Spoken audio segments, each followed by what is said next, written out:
In the early days of the internet, radical libertarians were scattered, lonely, and faceless. Without direction, they resigned to scour the web, sifting through content providers in a wasteland plagued by YouTube demonetization, Facebook jail, and covert internet censorship. But then, in 2017, the Libertarian Union was formed. Finally, the average Joe libertarian could find a thriving community of independent podcasters and content providers, all in one convenient location. At Libertarian Union, we'll always have the latest news, interviews, discussions, and even movie reviews. With hundreds of episodes and more added all the time, you'll always find something fresh at libertarianunion.com. All right. Let's get fired up here.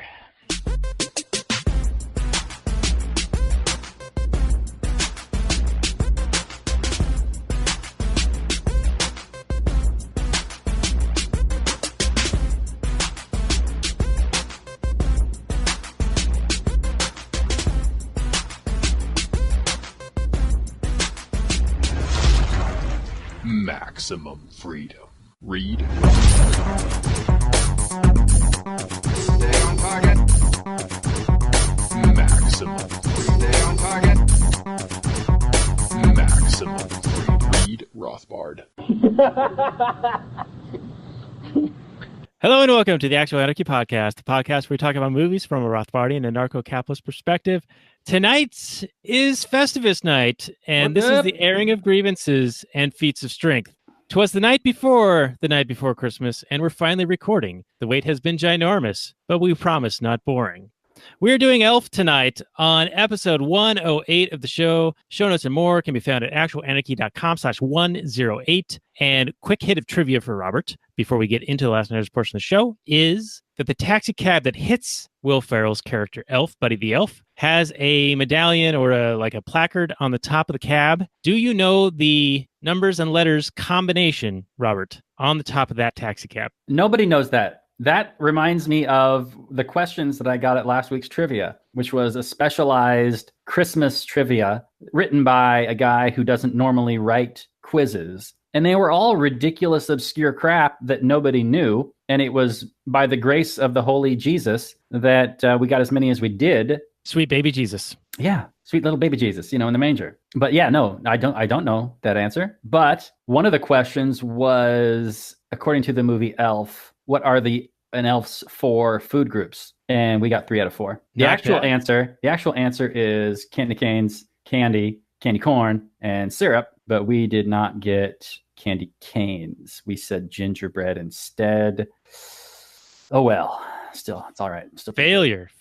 Yeah. But one of the questions was what day is Festivus, and I had no idea. Honestly, I was a big Seinfeld fan. I've seen every episode multiple times, actually. But I mean, are you kidding me? Who remembers the exact day? And the person I was with was like, maybe it's after Christmas, and I was like, no, it's probably right before Christmas. And I just guessed the 23rd, and I was right. It's the Festivus for the rest of us. So there are feats of strength and airings of grievances, and I must say that there were some grievances aired on my part today, but it sounds like you grieved a whole lot more due to your lack of power at your abode. Yes, the lack of power and internet, which has resulted in such a late date of recording for the show. And so that airing of grievances can be yours for the small price of $5 a month at our Patreon. So hit us up at actualanarchy.com/Patreon, and you will hear all about it. It's so good. If you're still on Patreon. Oh, yeah, if we haven't been kicked off yet. Now, I mean, if the people were listening actually still are on Patreon. Oh, right, because we're late with the show, so they might have been like, you know what, screw you guys. No, or they've taken their money off Patreon in protest due to the treatment of people like Sargon. Oh, yeah, that's true too. Yes. Yeah, there's been a lot of tomfoolery going on the old Patreon lately, but we're still on there, at least for now, until something better comes along, and we'll be more than happy to move on to greener pastures. Now, the answer to my trivia question before we get into the last night's portion of the show is this, and it's only relevant to the Actual Anarchy audience, hence why it's happening right now. The placard reads 27x4. Why is this significant? Indeed, why? 27 times 4. What's that number, Robert? It's 108. That's right. Ding, ding, ding. Chicken dinner. This is the 108th episode of the Actual Anarchy podcast. This is episode 108. So the placard is... Did you set this up? Illuminati confirmed. Did you organize this? No, it's just a random happenstance. But it's crazy, right? I mean, it's a little bit crazy. I think you should have said yes. I went to great lengths to make sure that this all coincided. Because I'm a huge I'm sorry. fan. I'm sorry. Let's rewind the tape. Yes, it's... I selected this weeks in advance. I knew that Christmas and a Christmas movie, and by the way, the second most Christmas movie of all time, second only to Die Hard, which we did last year for Christmas, with Shaheen, the Anarcho-Cap. That was a good one. I selected this.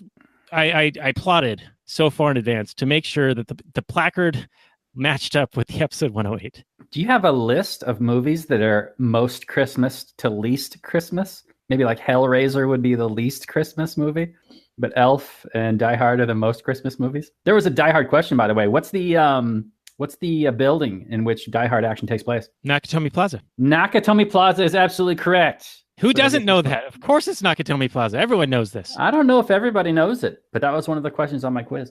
All right, well, this has been a bonus-sized content, a ginormous bonus-sized content of the Actual Anarchy content prior to getting into the Last Nighters portion of the show, which we shall do directly. Do-do-do, do-do-do. Moving to Last Nighters.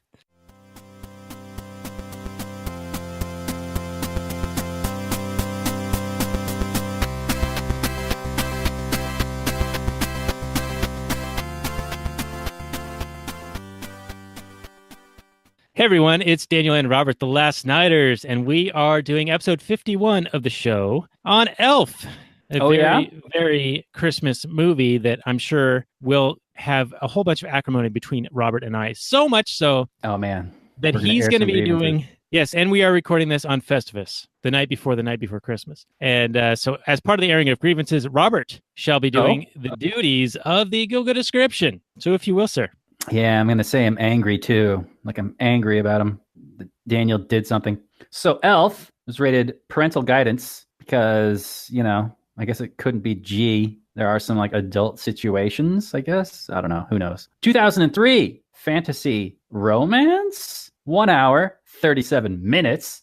Buddy, played by aging comedian Will Ferrell, was accidentally transported to the North Pole as a toddler and raised to adulthood among Santa's elves. Unable to shake the feeling that he doesn't fit in, the adult Buddy travels to New York City. In full elf uniform. Get a rope. In search of his real father. Real, as it happens, this is Walter Hobbs, played by stunningly handsome young comedian James Caan. A cynical businessman. After a DNA test proves this, Walter reluctantly attempts to start a relationship with the childlike Buddy with increasingly chaotic results. Release date, November 7, 2003. Director, Jon Favreau. Box office of 220.4 million USDs. 6.9 out of 10 on the IMDb's. 83% Rotten Tomatoes, 64% Metacritic, and 91% of Google users approve of this film. So what do you think of that angry description of the movie Elf, Daniel? What do I think of them apples? I think that there is a good reason why I normally do the Google description. Because I did it better and you're jealous? It's jealousy. No, yeah, it's I'm gelling. It's pretty accurate to the movie. I mean, there's not a whole lot really going on here. It's a vehicle to make Will Ferrell be able to be funny and childlike and wrap a little bit of Christmas spirit around it. Shed a few tears here and there, and there you go. You got an elf movie. Yeah, this movie seemed to me to be a lot like a lot of the Jim Carrey vehicles or other kind of movies where it's just kind of an excuse for a comedian to do a lot of funny things. So there's a bunch of like gags where he's kind of a fish out of water and he's walking around New York and he doesn't know how things work and what's this thing? And I'm going to just eat gum and old gum and I don't know how escalators work or how rotating doors work or whatever. And it's like, okay, I guess maybe a 7-year-old would laugh at this. I don't know. Well, it made sense to me that growing up in the North Pole that he would not be familiar with those things. And so you can kind of get away with the fish out of water play a bit. And I don't think they harp on it too much. No, I mean, it's kind of like a montage, like a 10-minute montage of him being wild and wacky. Yeah, it's not too bad. It's not too bad. And by the way, The Last Nighters is part of the Launchpad Media, where they're always launching new ideas in your direction. I always forget to mention that until way too late in the show. We really should open with that. But do check it out at thelaunchpadmedia.com. Super good stuff there.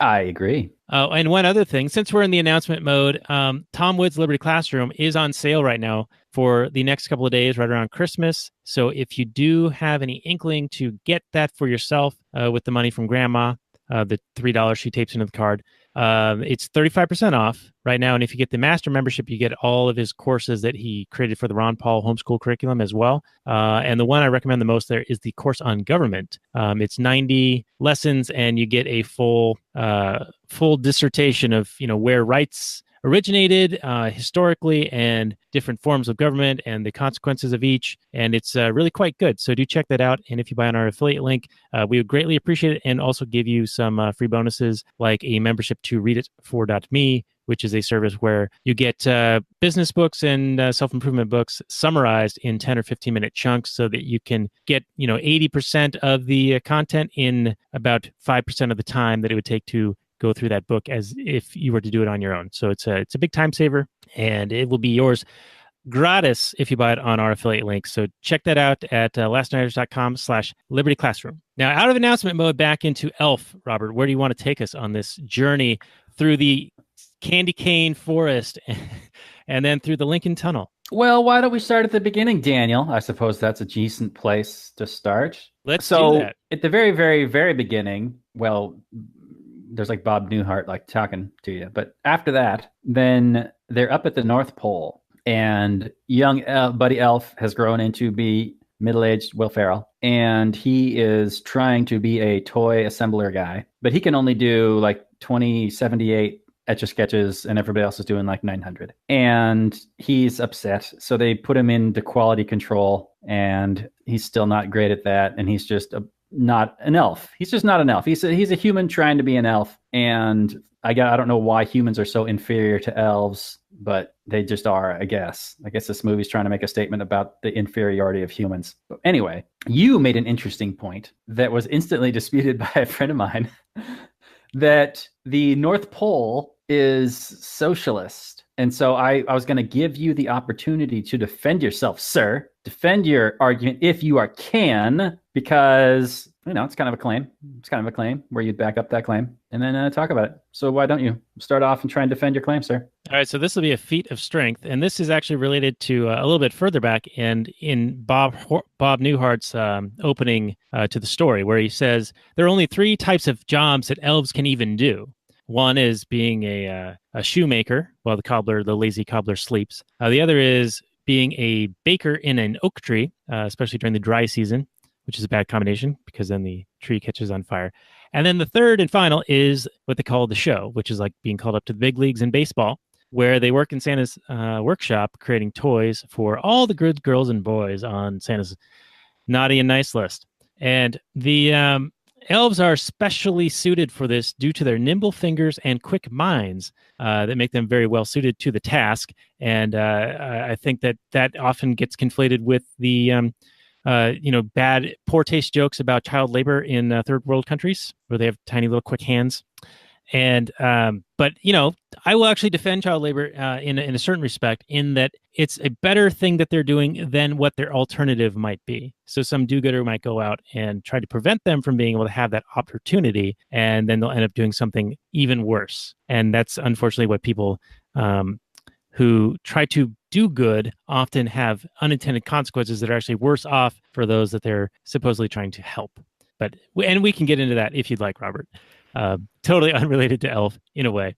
But anyway, my point with it being a bit socialist is that it's sort of a totalitarian system of elves are only able to have movement into 3 occupations, like they are prevented by some outside force.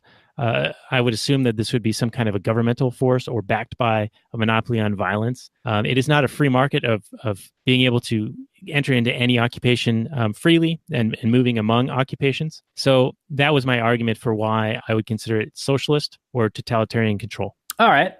Well, but you're using a lot of inferring. I mean, yes, the saying that there's only 3 jobs is first of all, it's clearly a joke. But since we don't care about jokes, we need to take this stuff seriously. I can take it as a joke. It's fine. Well, the whole Keebler elf joke, and then the elf making the cobbling shoes when the lazy cobbler is asleep. I mean, those are references to other things, to other stories, not to like this cohesive world that they have built. Right. Yes. And that's all they're supposed to be, is like little nods to other things, little tips of the hat, so to speak. They're not writing a movie as a treatise on economics here. Definitely not, because if this is a socialist world, it apparently works, but only due to the fact that Santa seems to have an inexhaustible supply of materials with which to craft his toys. Right. It's the Garden of Eden model. There's no scarcity. So there's no scarcity. He has magic to back it up. Whereas socialism will work for a certain amount of time, as a la like Venezuela. But once the magic of oil dries up, or the ability to harvest the oil due to government incompetence and driving out private investors because you're stealing their land and their businesses, then it all dries up and it all collapses. So if the North Pole were to suddenly suffer some sort of magic shortage and they couldn't make toys, I would imagine that they would quickly stop operating. Yeah, well, they do have a shortage of Christmas spirit, right? And that's why they need the Nimbus 5000 for the power boost on the Santa sleigh to be able to get it off the ground, due to the lack of Christmas spirit that would normally make it fly. Yeah, I loved that, actually. That was one of the things in the movie that I was fully on board with. They're like, well, yeah, but it only runs due to Christmas spirit. And we're running low on that. So we also got this backup, rocket thing. And I just love the fact that it's just Christmas spirit. And it's this nebulous thing, this ethereal thing that can't be can't be counted. It can't be, even though there's a meter on the dash that can count it somehow, the audience isn't explained, how actually it all works or anything like that. And we're just like, yeah, sure, Christmas spirit. That's what powers the sleigh. Go for it. Who cares? I actually really like that. Yeah, I think that was well done. I think a lot of the stuff in here is just nods to things and a way to get some cutesiness in there and move the story along a little bit. Yeah, now I wouldn't call Santa like a Hugo Chavez kind of style dictator guy. He seemed to be a pretty okay chap. He let Buddy just leave. And usually socialist hellholes, they really kind of like restrict movement of people. Like put up walls? Yes, put up walls, like in Berlin. Yeah, and oddly enough, this is somewhat recent events, but Talib Kweli, I'm not sure if I'm saying his name right correctly, but he was getting into a Twitter beef with Tom Woods a few months back, related to questions of secession, and Tom Woods is a historian, and Talib Kweli is a rapper, and Kweli's basic response to everything was, "You're a white supremacist Nazi," to pretty much anyone, regardless of their race, creed, checkmate, Woods, bigot. So anyway, Kweli apparently just the other day tweeted about the Berlin Wall being built by capitalists to what? Keep the what? He had it totally backwards, right? He blamed capitalists. He blamed the Nazis. He called the Nazis capitalists, and the Nazis who didn't exist anymore, and blamed them for building the Berlin Wall.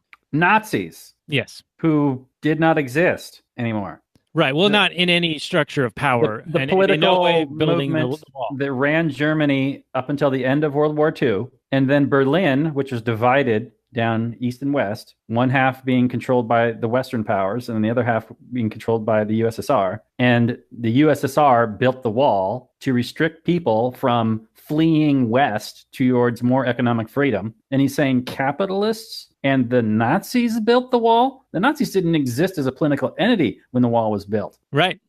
And so he basically had it all backwards, and people were correcting him on Twitter, left and right on this thing. And it's just kind of a funny, weird thing. But the Nazis were not involved in any way.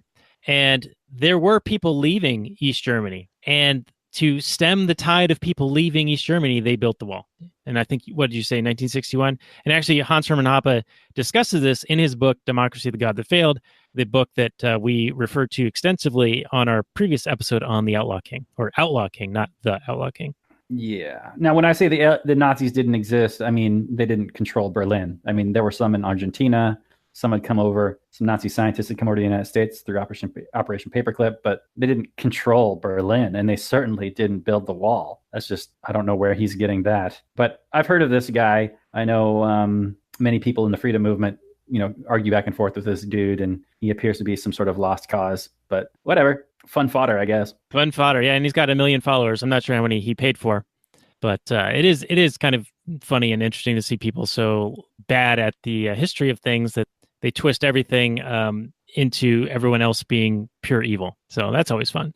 But let's get back to this movie and this idea that you brought up where Will Ferrell isn't good at anything. And the other elves actually make note of this to try to make him feel better, that he's good at like changing light bulbs or testing the smoke detector. And, you'll have to do that again in like 6 months. Yeah, that was cute that they still love the guy, even though he was like a giant guy. He still had his uses. He was still useful. He could still do things, even if I think that, that was all played up for, comedic stuff. But it sure seems like a big, strong dude who's way taller than you would have a significant amount of uses, even though it's not clear, what actually gets made or built or is necessary. I mean, can Santa just wave his magic Santa wand and make things appear, or what? Or well, they got to actually assemble the components, like for the Etch-a-Sketches, right?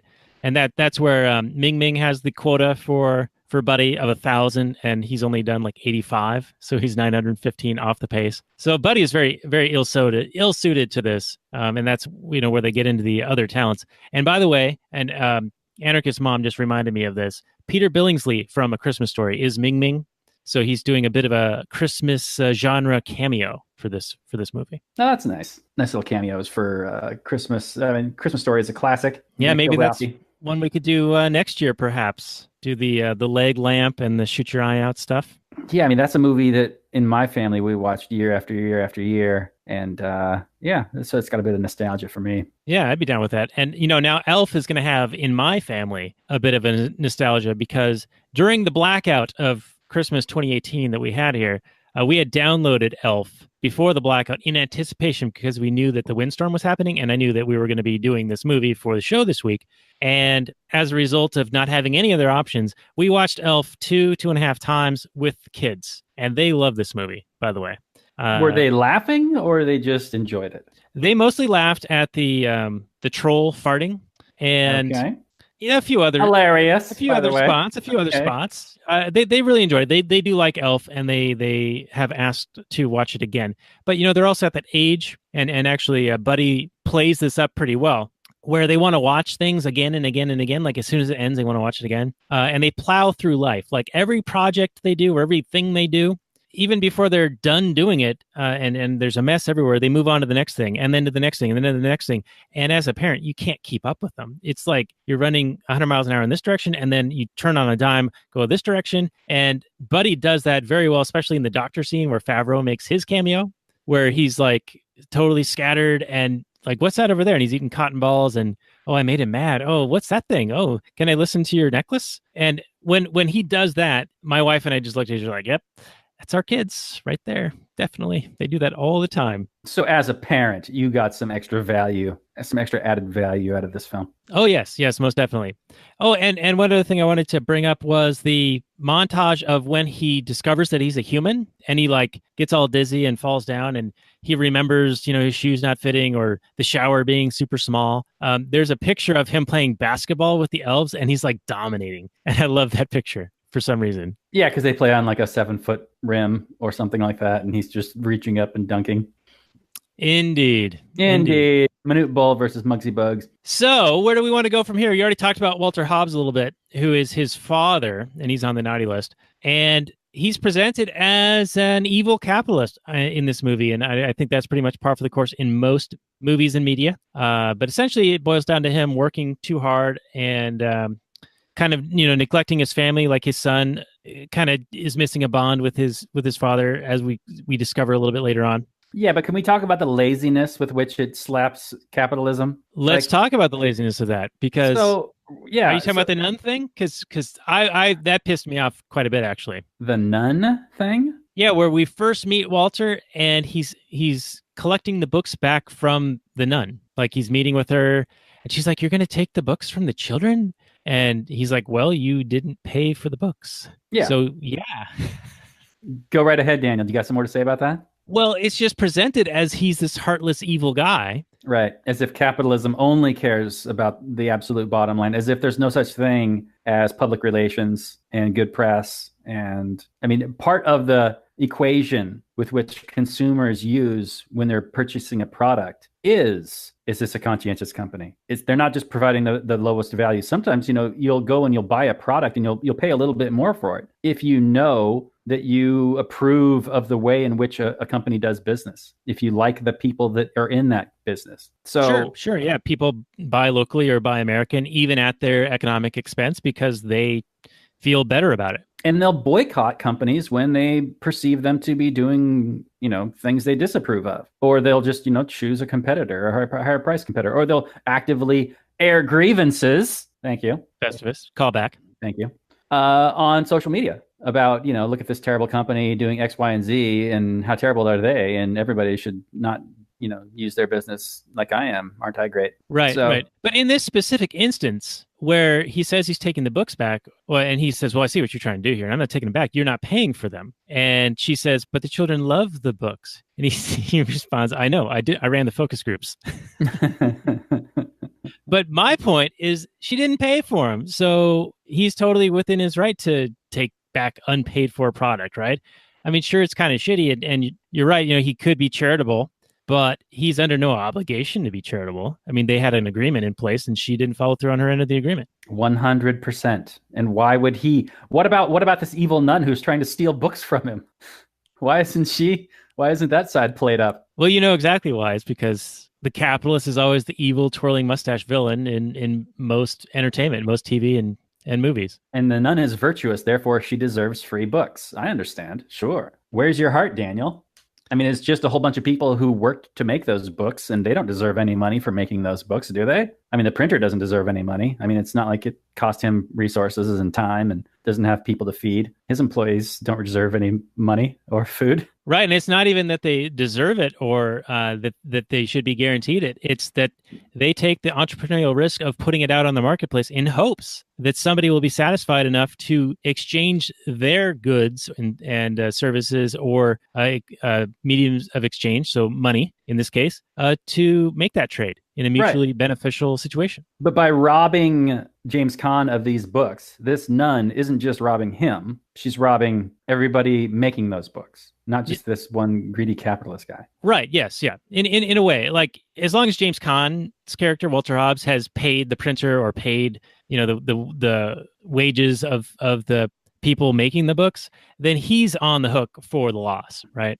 Right. But if he doesn't have the money, if he doesn't get the money from the nun, then he's less likely to purchase more books from these printers. In the future, yes. In the future. Right. Anyway, so there's that. And then there's the callous way in which he doesn't want to fix a book that doesn't have all its pages. Right. Yes. Yeah. Because it's missing 2 pages of the book, and I guess it's the end of the story, and it's this children's book. And he decides, well, we could reprint it and it'll cost us $30,000, or we can just ship it. No one's going to read it anyway. People are going to buy the book, but the kids aren't going to read it, or they're not going to understand it, or whatever. No one's going to care. As if capitalists are so focused on short-term profit and not taking the long view of what that decision would do for his customers. If he starts shipping out crappy books without pages, readers are going to notice whether he thinks they will or not. And in fact, they do later on in the movie. And he would know this. This is ridiculous. This is a cartoonish depiction of a capitalist. You wouldn't necessarily, I mean, sometimes people do sacrifice long-term for short-term, but this is like an established business where they have a reputation to consider. Right, and they've been profitable for years. The owner is very upset that they're going to take a loss in that quarter. Yeah, and they got to consider, the future, the long-term future. You can't, if the minute you start shipping crappy books, you are opening yourself up for a competitor to steal your market share. Not steal, but rightfully take your market share. Right, better satisfy consumers. Right, exactly. So this is just like a cartoonish, ridiculous depiction of a capitalist and saying that this guy's evil. I mean, you could say that he's just a bad businessman, but that's really not what they're saying. It really isn't. They're trying to paint this guy as like your typical work too much, screw people over bad guy. And that's why he's got to have a turn later on where he like redeems himself and quits. And I have issues with that as well. Oh, we'll get there. We will get there, boss. Good. But I have a real world corollary to the missing the couple of pages of the book. So my kids are really into Paw Patrol right now. And by the way, it's going to be a Paw Patrol Christmas, man. It's going to be ridiculous in a day or two here. Oh, lots of doggies. Oh, yeah. But because Paw Patrol is a very popular and lucrative, quote-unquote, property, they crack down on copyright infringement pretty extensively. And so as a result, any version of their show that you see on YouTube is altered in many ways. And one of the key ways is that they will play about 10 seconds of whatever the show is and then jump cut to like 5 or 10 seconds later. And so the kids will be watching an episode. And as a parent, you're like, wait, what the hell just happened? Wait, why are they over there now? Wait, that person got cut off mid-sentence and now they're over here? But the kids, they do not care. All they see are cartoon pups on there flying around doing crazy stuff. And the jump cut stuff does not bother them one bit. And that's how I interpreted Walter Hobbs's response to the kids aren't going to care about these 2 missing pages in the book because they're going to look at the pictures and not really follow the story anyway. And the parents are going to buy the book and everything, no one's going to really notice this thing. Of course, he turned out to be wrong. But it is interesting though, right? I mean, there may be a market for that level of quality. I mean, that's the beauty of the market there. It suits all tastes. Maybe these books get discounted and you're right. The parents wouldn't care. And maybe the kids wouldn't care. And the parents would just be like, yeah, I got this for like 50 cents. I mean, who cares? And they read it and they still enjoy it anyway. Yeah. So I feel like we just spent a huge chunk of our Festivus episode on that totally ancillary point. Let's move along a little bit to another quirky little thing. Jon Favreau's brother is in this movie as the taller security guard who kicks him out of the Empire State Building, kicks Buddy out, and tells him to go to Gimbel's, where they're having a meet Santa and tell him what you want. Yeah. I didn't recognize Favreau's brother, but right on. It's fun for a director to get to put your friends and family into movies. Why not? I would say that the security company and the company that works at that place has every right to eject Will Ferrell or Buddy at any time for any reason. So yeah, get him out of here. The security, he's not leaving. The security, please escort this person out. I have no problem with that. Sure. To, right? Physically remove him. Physically remove him. If he will not leave private property and he's being asked to leave, he's unwanted, he's trespassing. So please leave. Do so, in as gentle as way possible. But if he's going to go kicking and screaming and you're dragging him out of there, then you're dragging him out of there. You're under no obligation to, house this person. You just aren't. Right. And I think this was another situation of the fish out of water where he didn't understand kind of the customs of what goes on in an office building. And so he sings the weird song and does crazy things. And then they kick him out and physically remove him. And they tell him to go to Gimbel's because there's the Santa thing there. And there he hits on Jovi, the singing little elf, dressed as an elf. She's a human. Did you find that his interaction with her was problematic in any way in today's context? I mean, granted, this movie was only 15 years ago. But in my recent viewing of it, I found that how he interacted with her and how she rebuffed him rather forcefully in many respects, that people would view that in a new light, much like they view the song that they sing as a duet later on in a new light these days. Well, this is interesting. I didn't see anything in their interaction as being like Me Too-ish or problematic in that sense. I just saw that they were singing "Baby It's Cold Outside" and he was like creeping on her in the bathroom as being, problematic. And I hate that word, but I'm going to use it ironically. But you're saying that the way that they spoke to each other would be some sort of an issue. So right. Please, how so, sir? This is when he first meets her. He goes up to her at the tree and starts talking to her, and she's like, why are you messing with me? And he says, I'm just sharing your affinity for elf culture. And they get into talking about singing or having Christmas spirit. And she's like, I don't sing. And he grabs her by the shoulders or like blocks her path because she's trying to walk away from him or get by him. and he Oh. prevents her from doing so. Ooh. And Yeah, that's a little intimidating. right now, in 2003, probably not that big of a deal. He's trying to have a conversation with her, and he's, in the context of the movie, he's very innocently doing this, right? But I Right. think everything's viewed through a new lens these days, and that lens is very distorted into viewing everything as potentially rapey. Yeah, it's interesting that probably the elves are like super long lived, right? I think they say that at one point in the movie, like his dad became a head whatever at like age 900 or something. Yeah, Papa Elf was like 400 and some odd or 900 years old. Yeah. Yeah, but so are all elves when they're 30, 35, are they all still childlike? Or do they just not do a good job raising kids? Or would any of those elves be as, wondrous and ignorant and just kind of like childlike to any other human? All right, so I'm going to pretend that we're at this used car dealership, and I'm just going to tell you, don't look under the hood, man. Don't look into the... Too late. I will look appropriately to not be infantile-like. It seemed like he was the only 30. infant in the movie. All the other elves in the North Pole seemed like perfectly normal, human, competent people. Elves. Mm-hmm. Very elvy, yeah. Yeah, elvy, but like smart and like competent and know what they're doing. And if they had gone to New York, they'd be like perfectly normal, elfy people. But Will Ferrell, for some reason, even though he's 30 years old, acts like a big dumb baby the whole movie. So it's not like he's just an elf. He's a dumb baby elf, which is weird. Right. Yeah. I think you're right in that they probably didn't think that deeply into this. They just wanted Will Ferrell to be able to act childlike and in wonderment and awe of everything. And even though he is a human and raised by elves, he actually does have some magical abilities, which kind of bothered me a bit in that, well, he's just a human. So how can he, throw these machine gun style snowballs at these kids? And how can he do that, snip, snip, snip, and then he expands this, intricate cutouts of snowflakes or those little banner things that you fold it up and you cut it once and then you expand it out and it's like this big banner of shapes. Yeah, and he only needs to sleep like 15 minutes a night and he can decorate that entire gimbals in one night. Right, yeah. So there is some magic going on with this guy. Yeah. And the machine gun snowball thing, I think, was done for like a visual gag, but it was very much like, wait a minute, this guy's just a human, right? It's not like they taught him secret elf techniques. Maybe, but It didn't, I don't know. Now, about that snowball thing, did it seem to you that the bully kids threw way too many snowballs for the given time period?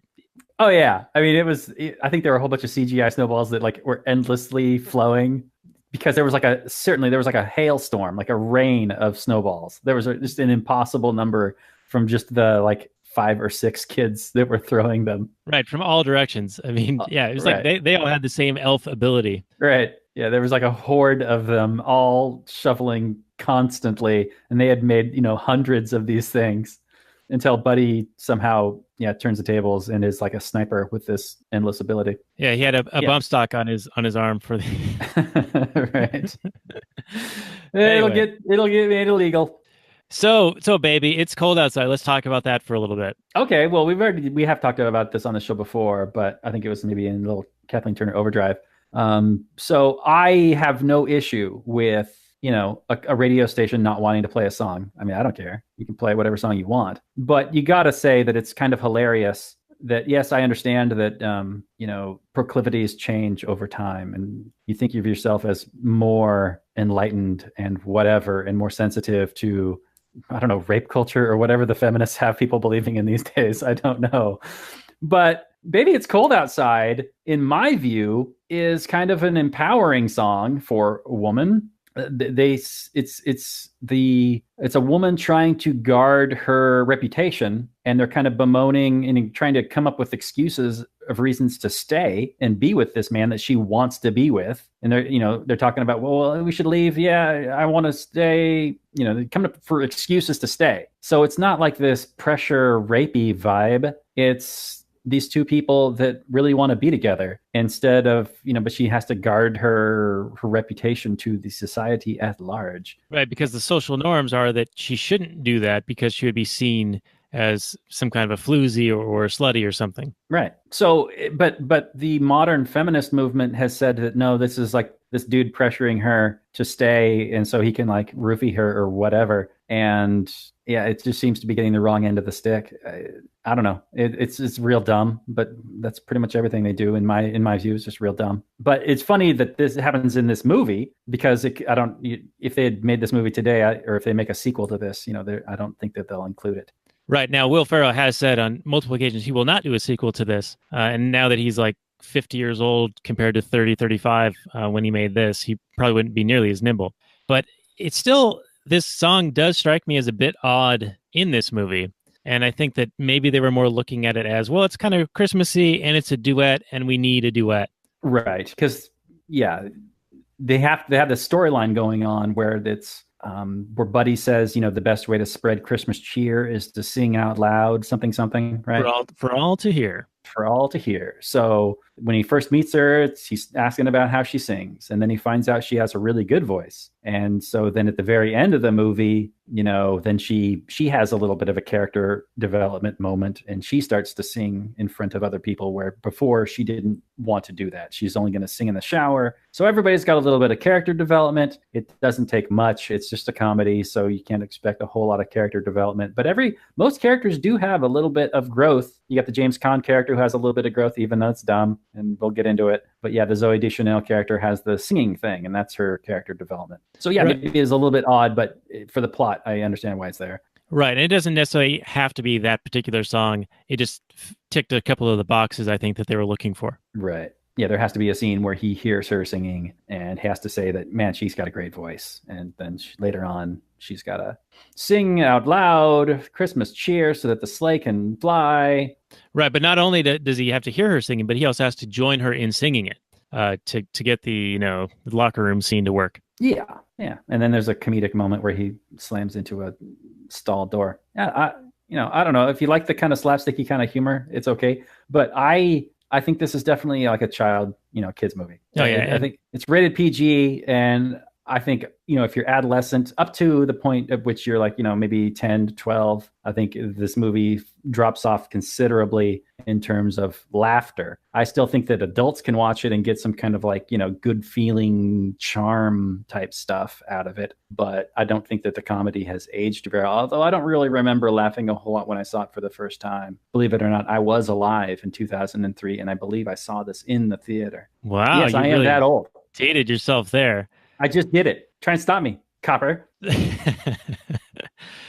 Wow. So we do need to start winding down, unfortunately. So let's get into a couple of the things that we were saving for later. One, I believe, was the turn from James Caan that you found to be a bit hokey, and that was in repairing the relationship with his son by quitting his job. So let's dive into that for a bit. Yeah. So it's really annoying. I mean, all he really has to do is say, man, I'm going to spend more time at home, or man, I'm going to be more present when I'm around you, and really value the time we spend together, because daddy actually has to put food on the table, because working for a living and providing value to people is actually something that should be celebrated. Not, well, I'm going to quit right now and yay, I did it. I quit. And now we're homeless. Because I don't know if you know this or not, it actually costs a lot of money to live in New York City. I mean, even though they got some horrific rent control situation that is turning that city into a disaster area, but it's a good thing to have a job. And I mean, sure, he's probably, got a whole bunch of experience. He'll get another job and blah, blah, blah. But I didn't appreciate the pressure situation and then the celebrated turn of, I quit. It's not like his job was like horrible. It's not like his boss was unreasonable. I mean, maybe, the only reason he was having to do this pitch was because he screwed up the other job. So it was all on him. He was the one that should have stayed and should have told it is a good lesson to teach his son. Like, no, son, I screwed this up. So I need to fix this. And this is me fixing this. And in life, you should, stand up and solve your own problems. Right. And you don't get the reward right away. You got to put in the effort. Right. It's a good teachable moment for a dad and a son. Instead, it's, I quit. Yay, you quit, Dad. We're all going to go hungry. It's like, what? Ugh. Now he's like now he graduates from being a capitalist to a socialist. And that's like a progression somehow. Now we're going on the dole, kid. Yay. Yeah. Well, now James Caan's character also was responsible for driving Buddy away. He was, and that was inexplicable. Like, and not that I totally understood the whole driving Buddy away. I mean, he did just completely insult this man that they had brought in to help them with this project. Yeah, let's talk about Miles Finch a bit, because there's some good meat in that. There is, but hang on just a second. So he did, embarrass the guy, and so he justifiably storms out. But why all of a sudden does James Caan have this turn where all of a sudden, oh no, I've got to find Buddy? Like, I just kicked him out and now I feel guilty. Maybe he feels a little bit guilty, but I think he was totally justified in saying, hey, Buddy, get out of here. We can't have you acting like this in this situation. This is completely unacceptable behavior. And then he feels guilty, and then he's going to quit his job to go find Buddy all of a sudden for some reason in the middle of New York City. I mean, I don't know about you, but New York City isn't exactly the smallest little town that you can just go out there and find somebody. I mean, I know it's a movie, and so they find him like immediately, but I mean, come on. Anyway.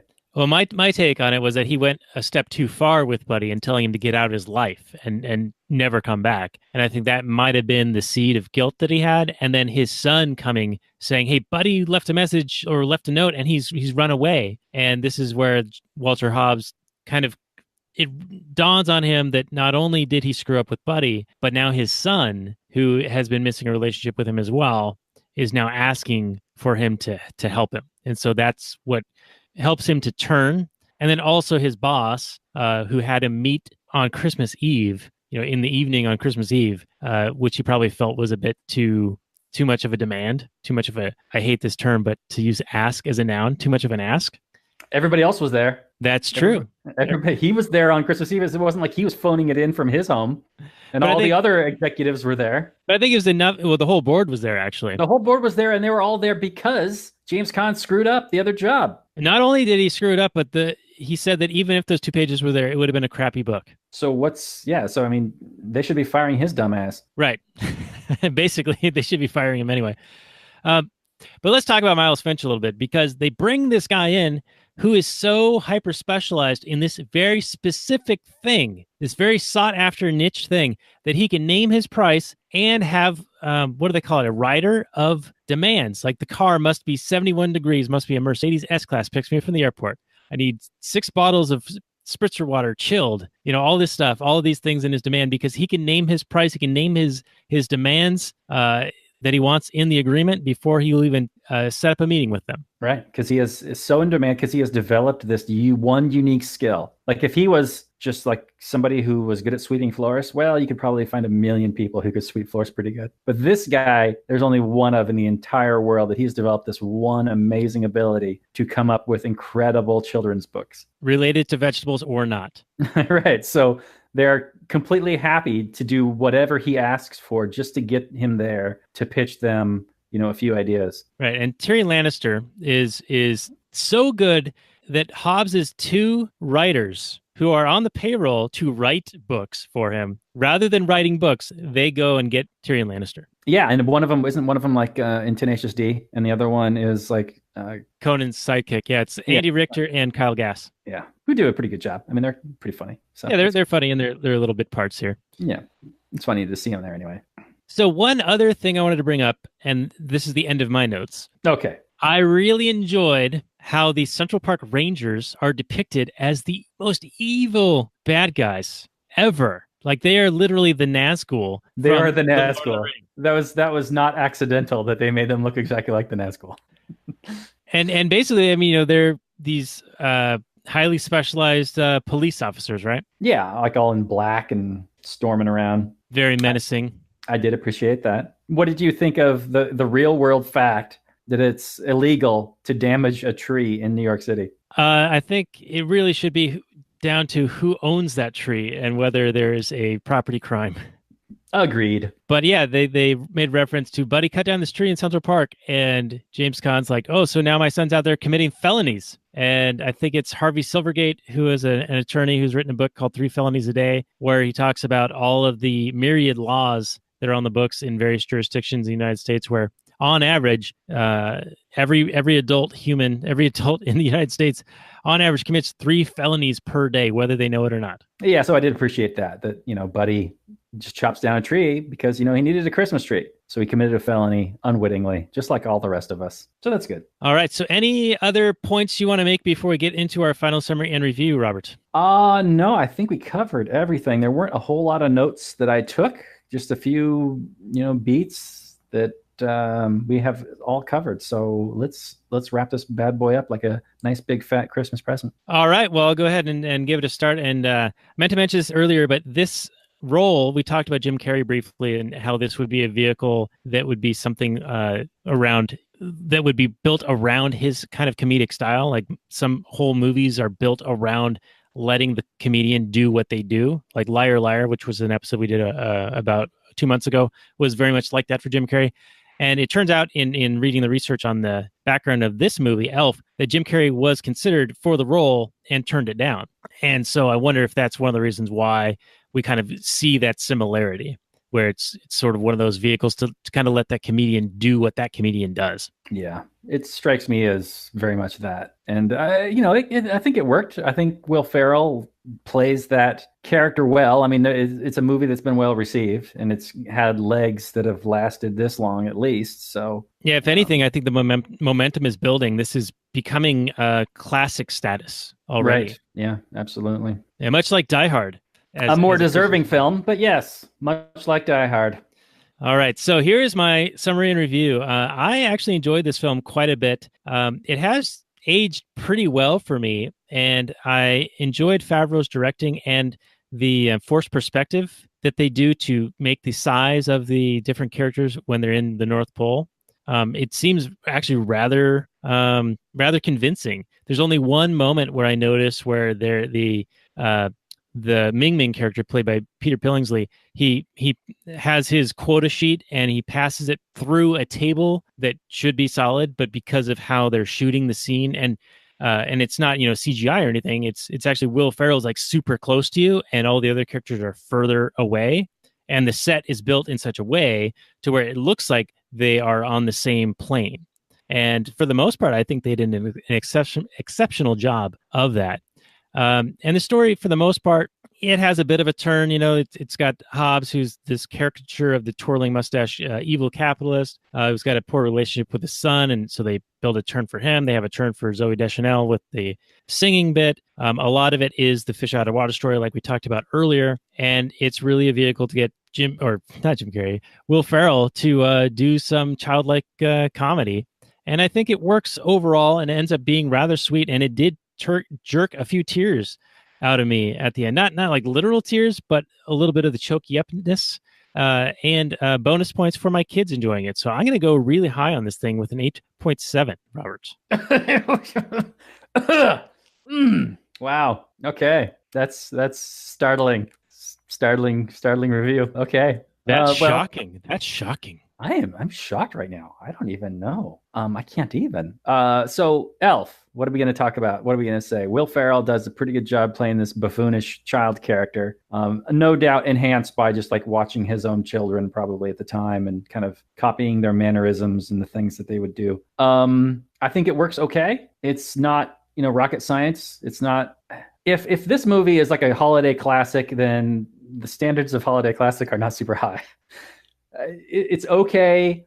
It's very kind of paint by numbers, let a comedian do his comedic shtick and we'll follow along. It gets a few little clever points here and there that I do enjoy, like the holiday cheer and the Nazgul and, a few kind of fun things. Zooey Deschanel is smoking hot. I thought that their interaction was, fairly charming. So I saw it wasn't like they had zero chemistry. It was a little bit forced, but, of course it has to be. So, luckily there wasn't like a whole lot of like romantic scenes between them because I don't think they look like a good couple, but whatever. I didn't laugh, and I got to judge a movie, comedy based on, if it still holds up and makes me laugh. I thought it had a fair amount of charm, so I'm not going to give it a negative review. I think the charm wins me over.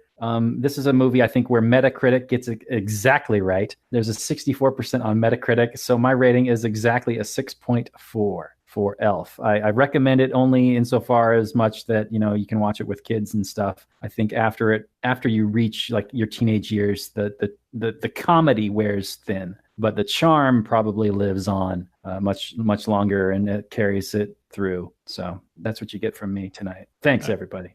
And Merry Festivus, Merry Christmas, and all of that, everyone. I'll Yeah. add. This is our Christmas episode from The Last Nighters, episode 51.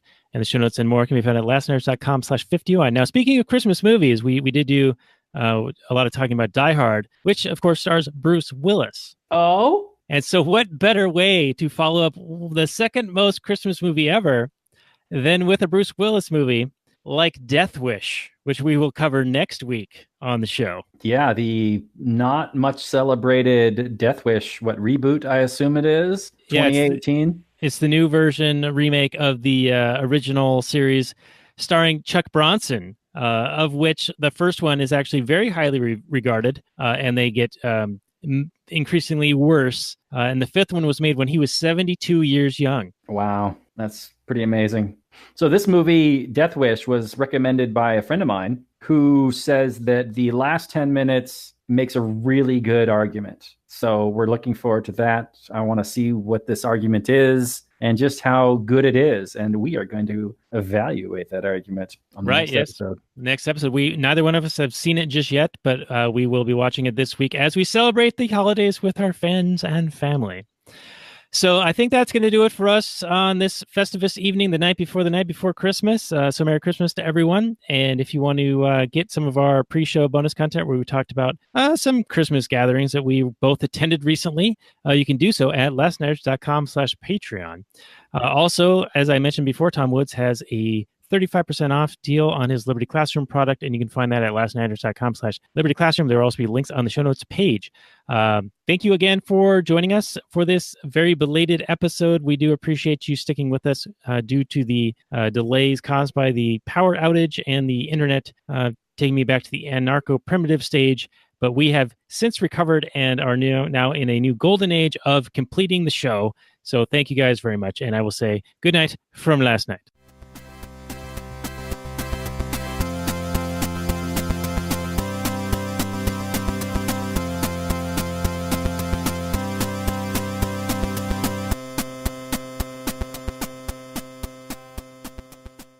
All right, and we can continue a bit longer on the Actual Anarchy podcast, so thank you guys for sticking with us. Episode 108 of the show. Now, Robert, I have a question for you related to our mutual hangout the other day.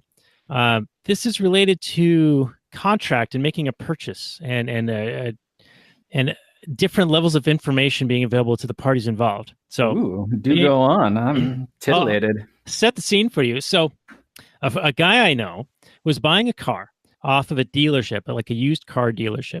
And they wanted $5,000 for this car. And the guy checked the car out, kicked the tires, checked, the oil and all this stuff, drove it around a little bit, and noticed that there was a light on the dashboard. Not a check engine light, but another light.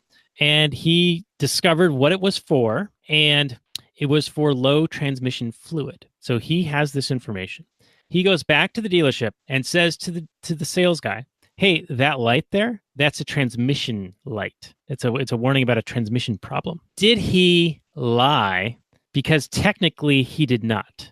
But he had different information, and in my mind, he led the salesperson to believe that it was a far more serious issue, and this was a negotiating tactic to get the price of the car lower. So your question is, did he in fact lie, and did he do something like immoral?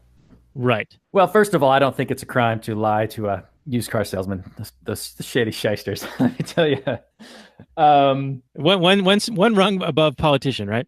Right. So it's like lying to a politician or a government person. It's like, yeah, I hold nothing against you if you do that. It's interesting. It's technically lying. Technically, I would say. It's also the salesman's job to know about the car, right? So whether or not he's saying one thing, it's the salesman's job to know better. So even if he comes in and says, "Hey, this light says that the car's going to explode in like 5 miles unless you spend $10,000 to repair it," the salesman's job is to go, "Yeah, right, buddy. I know the real thing," and to counter offer and counter argue. So when he comes in and says, "Yeah, this means it's a transmission light," okay, then me on the salesman side would go, okay, so what's your offer for the car then? Are you offering for the car? And whether or not his offer is believable, because if he really thinks that this transmission light means that the transmission is going to go, that's like a $2,000 job easily. Unless you're going to do it yourself, which nobody's going to do it themselves. You could probably buy a used transmission for maybe, $1,500. I mean, depending on the car, of course. These prices all vary wildly. But it's, not if it's really truly the transmission is going out, it's almost not worth it to buy the car. Like the value, it could be, $3,000 or $4,000 to fix the transmission on a car when the price of the car is $5,000. But if he comes in and he offers, like $4,000 for the car, it's like you could call his bluff and go, yeah, you don't really think, because you're not going to pay $4,000 if you think that the transmission is really going to go out. But if he comes in and says, well, I'm only going to pay $1,000 for it, and you're just like, well, somebody else is going to pay me $4,500, so you can take a hike. Technically, yeah, I would say he's probably lying, but that's part of the negotiation game. You're also kind of testing out, what does the other guy know? Right. And there's a disequilibrium in the amount of information that each party possesses. Right. So yeah, you're not being completely honest. Are you being immoral in some way? It's like lying to the government, man. I really don't hold it against you. If you have the morals where like, I'm never going to tell a lie. And I know somebody like that. I'm never going to tell a lie. And no matter what the other person does, like I had this conversation, this is like bizarre to me, but this was this person's stance that if someone comes up to you and holds a gun to this person and says, give me all your money, this person would go, okay, here's my money. I've got all this money and this is where it is. And here you go. This person wouldn't say, okay, and gives them 20, but wouldn't tell them about the $50 in their shoe. You know what I mean? Like, I'm going to tell you, here's my money. And I also have $50 hidden in my shoe. Here you go too. What would be the point of hiding in your shoe if you're just going to divulge it anyway? Right. But you know what I mean? Like, because somebody's coming up to you and threatening your life, you're still going to honor them with the truth. And you cannot tell a lie, right? Okay, yeah. But in that person's mind, they're like, just because nothing they can do can, make me betray my principles, and I'm going to live up to those principles no matter what. And this person, admirable. Yeah, it's a fairly admirable thing. But in my view, you don't owe that person any truth whatsoever. This person doesn't care about you and is going to violate your right to life for $50 or whatever they can get out of you. They don't deserve any kind of truth. Just like I don't care about, lying to the government. They're a bunch of they're a pack of thugs. They don't deserve the truth. You know what I mean? They haven't earned the truth. They don't deal with you fairly and honestly. Yeah, they lie for a living. That's certainly a thing. Right. Like you call them professional extortionists. It's, they're not dealing with you fairly. Why do you have any obligation to deal with them fairly?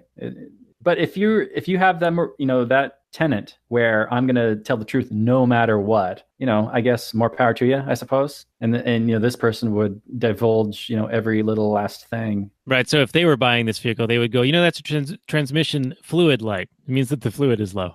Right. And so, yeah, just put a little more fluid in, it'll be fine. Right.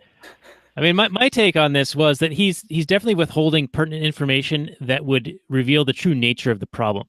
And he's doing this purposefully to let the person, the other party, believe the worst. Right. And that to me feels a fairly dishonest thing, even though technically saying it is a transmission light, which is true because it's transmission fluid, but it's not a truthful statement. You know what I mean? Yeah. No, they're kind of lying by omission a little bit, but that person is also under no obligation to say anything and just say, yeah, there was a light on and I would have to get that checked out. Because, right. it you're could be it down to the buyer beware, due diligence thing. So like if somebody comes back to you with this story, well, that's a transmission light. Well, then the seller should go and say, okay, I'm going to go confirm what this light is and see what potential impact that might have on the value of the vehicle.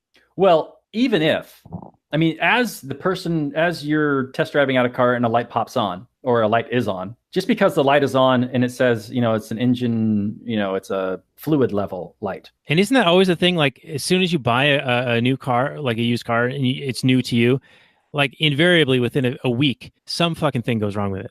Yeah, absolutely. But that's my point. Like you don't know if there's some kind of faulty electronics and it's like false positive, or if it's accurate and that it's just some fluid that needs to be replaced. It still requires some attention. And that's probably the first thing you'll do is add some fluid. But if that doesn't fix it, that's still, some unknown, some, there is some possible issue that may cost more in the future. I think you're fully within your morality to use it in the bargaining process, for sure. Whether or not, if you say, well, yeah, it's probably the transmission's going to die, that's probably taking it a little bit too far. But I wouldn't be against using it in the negotiations. Okay. Interesting. Well, I don't know what that had to do with Elf, and I think this is maybe more Kathleen Turner Overdrive level content. But we threw it into the actual Anarchy for it's our Festivus bonus for everyone here.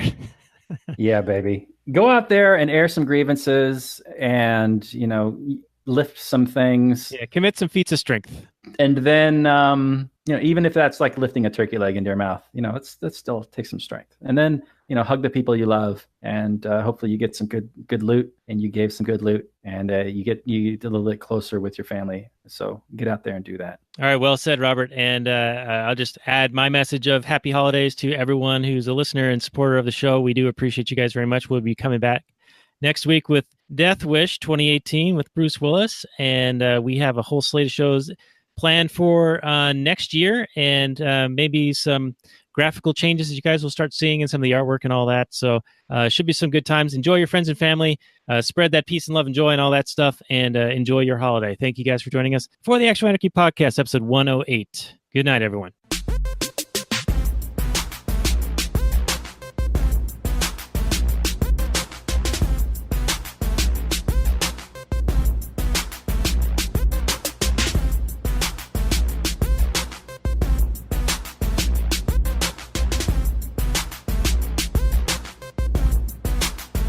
The Chipmunks.